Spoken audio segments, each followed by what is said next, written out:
Hey, cardiac champions! Ever cared for a patient scheduled for a cath lab run?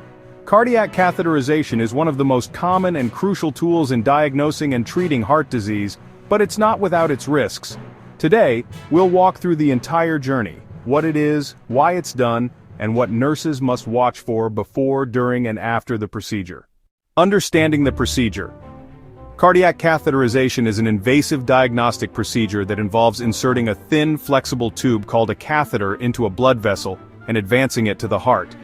Common purposes include visualizing coronary arteries or angiography, measuring heart chamber pressures, evaluating valve function, performing interventions like angioplasty and stent placement.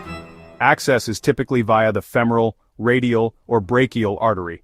Pre-procedure nursing responsibilities include informed consent. Ensure the patient understands the procedure and risks. NPO status, usually 6 to 8 hours before procedure. Allergy check, especially iodine or shellfish. Kidney function, check bun and creatinine for contrast dye risk.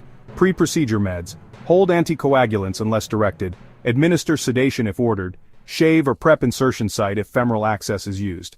Post-procedure nursing care, monitor for bleeding or hematoma at the insertion site, retroperitoneal bleeding such as assessing for back pain, hypotension, tachycardia, arrhythmias, allergic reactions to contrast dye, peripheral pulses by comparing bilaterally.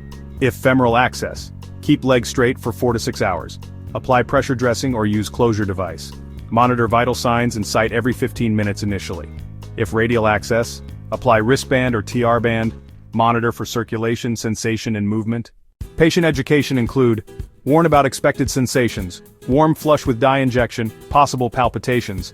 Post-procedure, avoid lifting heavy objects for a few days, monitor site for swelling, bruising, or redness, report chest pain, dizziness, or bleeding immediately. Emphasize hydration to flush contrast dye and resume meds as ordered. Cardiac catheterization can be life-saving, and nurses, we're the ones who keep it safe from prep to pressure dressing. Got tips or hacks for cath lab recovery care? Share them below. Like, subscribe, and follow for more real-world cardiac care insights, because every heartbeat counts.